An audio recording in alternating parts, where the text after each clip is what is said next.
नमस्कार दोस्तों, आप सबका मेरे यूट्यूब चैनल पर बहुत बहुत स्वागत है।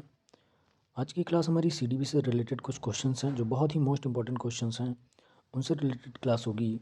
तो हम लोग आज जान लेंगे कि कुछ क्वेश्चंस हैं जिनको हम बहुत अच्छे तरीके से अध्ययन कर लेंगे। तो क्वेश्चन है बाल्यकाल होता है। सबसे पहले क्वेश्चन जो है हमारा वो बाल्यकाल होता है, इससे रिलेटेड है। तो इसमें ऑप्शन ए, बी, सी तथा डी दिए हुए हैं। जन्म से लेकर 3 वर्ष तक, तीसरे वर्ष से लेकर 6 वर्ष तक, छठे वर्ष से लेकर 12 वर्ष तक तथा दूसरे वर्ष से लेकर 10 या 12 वर्ष की आयु तक। तो जो बाल्यकाल माना जाता है वो आपका छठे वर्ष 6 से 12 वर्ष तक जो अवस्था होती है वो बाल्यकाल की होती है। जैसे आप सबको पता है कि अवस्थाएं जो हैं वो 4 अवस्थाओं में बांट दिया गया है। वो आपकी अवस्था आप लोगों को पता है अच्छे से कि कौन कौन सी अवस्था है। तो एक है शैशवावस्था, जन्म से 5 या 6 वर्ष तक होती है। बाल्यावस्था जो है 5 से 6 वर्ष या 6 से 12 वर्ष तक जो है बाल्यावस्था होती है। तथा किशोरावस्था जो है 12 से 18 वर्ष और प्रौढ़ावस्था जो है 18 से 40 वर्ष तक होती है। तो जो इसका बाल्यकाल होता है इसका आंसर हो जाएगा 5 या 6 से 12 वर्ष तक की आयु जो होती है वो बाल्यावस्था होती है। तो आपका आंसर जो है वो सी ऑप्शन बिल्कुल सही हो जाएगा। नेक्स्ट क्वेश्चन में आगे बढ़ते हैं। तो लिखा हुआ है निम्नलिखित में कौन सा आयु समूह परिवर्ती बाल्यावस्था श्रेणी के अंतर्गत आता है। तो जो परिवर्ती बाल्यावस्था की श्रेणी जो ऑप्शन दिए हुए हैं उनको पढ़ लेते हैं एक बार। 11 से 18 वर्ष, 18 से 24 वर्ष, जन्म से 6 वर्ष तथा 9 से 12 वर्ष। तो जो ये ऑप्शन आपका 9 से 12 वर्ष है ये बिल्कुल सही है, क्योंकि परिवर्ती बाल्यावस्था की आयु 9 से 12 वर्ष तक मानी जाती है। इसमें क्या होता है, इस आयु में शारीरिक विकास की गति कुछ धीमी हो जाती है, परंतु इस अवधि में शारीरिक विकास दृढ़ता की ओर उन्मुख होता है। मैच्योरिटी और जो शरीर है वो बहुत दृढ़ता की ओर उन्मुख हो जाता है, लेकिन गति जो है वो थोड़ी धीमी हो जाती है। यही कारण है कि 9 से 12 वर्ष की अवधि को परिपाक काल भी कहा जाता है। ये बहुत इंपॉर्टेंट है। परिपाक काल का एज क्या है, तो 9 से 12 वर्ष जो है यही अवस्था जो होती है जिसे परिपाक काल भी कहा जाता है। अब हम लोग आगे स्लाइड में बढ़ेंगे तो लिखा हुआ है स्वकेंद्रित अवस्था होती है बालक के। अब इसमें ऑप्शन दिए हुए हैं जन्म से 2 वर्ष तक, 3 से 6 वर्ष तक, 7 से 11 वर्ष किशोरावस्था तक या किशोरावस्था में। तो जो इसकी अवस्था है वो स्वकेंद्रित अवस्था 3 से 6 वर्ष मानी जाती है। स्वकेंद्रित अवस्था जो है वो 3 से 6 वर्ष की मानी जाती है। 3 से 6 वर्ष की स्वकेंद्रित अवस्था होती है। जन्म से 6 वर्ष तक की अवस्था को शैशवावस्था कहा जाता है। जो शैशवावस्था है वो जन्म से 6 वर्ष की है। शैशवावस्था की का अंतिम चरण 36 वर्ष, जिसे पूर्व, ये यहाँ 36 वर्ष नहीं होगा, ये गलत लिखा हुआ है, जिसे पूर्व बाल्यावस्था भी कहा जाता है। ऐसे बालक स्वयं की खुशी की चिंता करते हैं, इसलिए इस अवस्था को स्वकेंद्रित अवस्था भी कहा जाता है। तो 3 से 6 वर्ष जो है ये आपका बिल्कुल सही आंसर हो जाएगा। फोर्थ नंबर क्वेश्चन है विकास की किस अवस्था में बुद्धि का अधिकतम विकास होता है। बुद्धि का अधिकतम विकास किस अवस्था में होता है, बाल्यावस्था में, किस शैशवावस्था में, किशोरावस्था में या प्रौढ़ावस्था में। तो बुद्धि का जो अधिकतम विकास है वो आपका ऑप्शन नंबर सी यानी किशोरावस्था में होता है। किशोरावस्था में बुद्धि का अधिकतम विकास हो जाता है। इस अवस्था में बालकों की कल्पना शक्ति, जिज्ञासा, बौद्धिक क्षमता काफ़ी बढ़ जाती है। जो किशोरावस्था होता है उसमें बुद्धि बहुत ज़्यादा आपकी विकसित हो चुकी होती है और इसमें बहुत ज़्यादा बौद्धिक क्षमता भी आपकी बढ़ चुकी होती है। आगे के क्वेश्चन में हम बढ़ेंगे। निम्न में कौन सा शारीरिक विकास का एक प्रमुख नियम है। शारीरिक विकास के जो नियम हैं उनकी बात करेंगे तो इनमें कौन सा प्रमुख नियम है। ए है मानसिक विकास से भिन्नता का नियम, बी जो है वो है अनियमित विकास का नियम, सी है द्रुतगामी विकास का नियम और डी है कल्पना और संवेगात्मक विकास से संबंध का नियम। तो जो हमारा शारीरिक विकास का प्रमुख नियम की बात करेंगे तो वो हमारा है अनियमित विकास का नियम, ऑप्शन नंबर बी।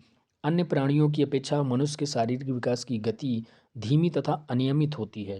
शैशवावस्था में शारीरिक वृद्धि एवं परिवर्तन तीव्रतम गति से होता है। यहाँ पर ध्यान देना है, जब हम शैशवावस्था की बात करेंगे तो वहाँ शारीरिक वृद्धि भी बहुत ज़्यादा होती है और उसमें परिवर्तन भी तीव्रतम गति से होता है। बाल्यावस्था में यह गति धीमी हो जाती है। जब बाल्यावस्था आती है तो उसमें गति धीमी हो जाती है और किशोरावस्था में विकास की तीव्रतम गति से विकास जो है तीव्रतम गति से होने लगता है। शैशवावस्था एवं बाल्यावस्था में शारीरिक विकास सिर से पैर की ओर एवं निकट से दूर की ओर नियमानुसार होता है। तो ऑप्शन नंबर जो आपका अनियमित विकास का नियम ये बिल्कुल सही हो जाएगा। आगे की स्लाइड में हम बढ़ेंगे।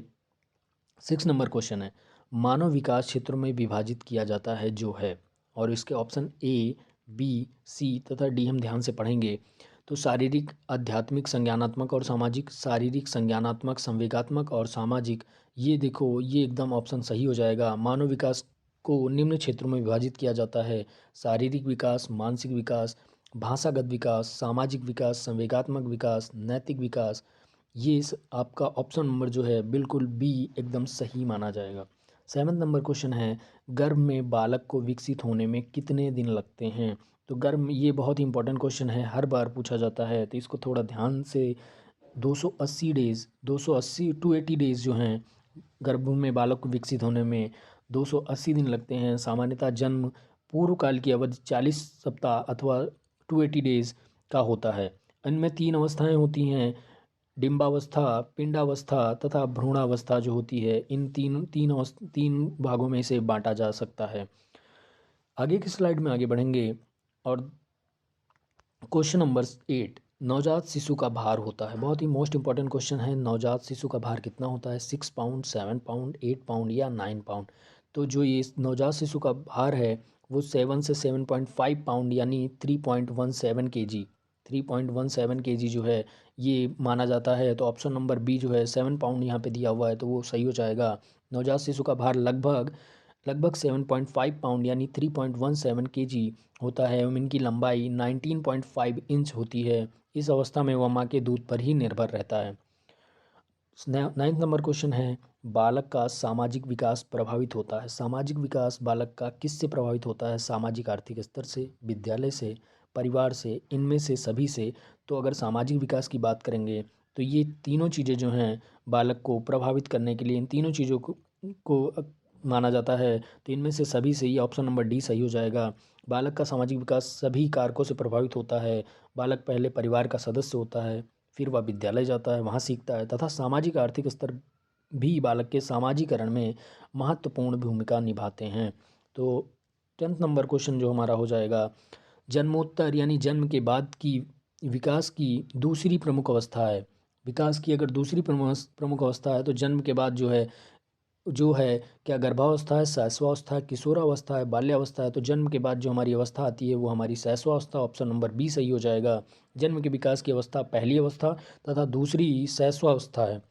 दूसरी अवस्था शैशवावस्था, बाल्यावस्था तीसरी तथा किशोरावस्था चौथी अवस्था उसकी मानी जाती है। बहुत ही इंपॉर्टेंट क्वेश्चन हर बार पूछा जाता है, खिलौनों की आयु कहा जाता है। खिलौनों की आयु पूर्व बाल्यावस्था को, उत्तर बाल्यावस्था को, शैशवावस्था को या इनमें से सभी? तो जो खिलौनों की आयु जो होती है वो होती है पूर्व बाल्यावस्था। तो ये हमारा सही है। पूर्व बाल्यावस्था की आयु मानी, यहाँ 36 लिखा है, गलत है। मानी जाती इस आयु वर्ग को खिलौनों की आयु कहा जाता है क्योंकि इस अवस्था में बालक अपने खिलौनों के साथ ही अपना जीवन व्यतीत करता है। काफ़ी ज़्यादा इंपॉर्टेंट क्वेश्चन है जो हमेशा पूछा जाता है, खिलौनों की आयु किसे कहा जाता है? तो पूर्व बाल्यावस्था जो है, बाल्यावस्था में 2 अवस्थाएं होती हैं, उत्तर बाल्यावस्था तथा पूर्व बाल्यावस्था। तो पूर्व बाल्यावस्था एकदम सही आंसर हो जाएगा। उम्मीद करता हूँ कि आप सबको ये वीडियो बहुत ही पसंद आई होगी। आगे ऐसे ही वीडियो आते रहेंगे। अगर आप हमारे चैनल पर नए हैं तो कृपया सब्सक्राइब जरूर करें। बहुत बहुत धन्यवाद।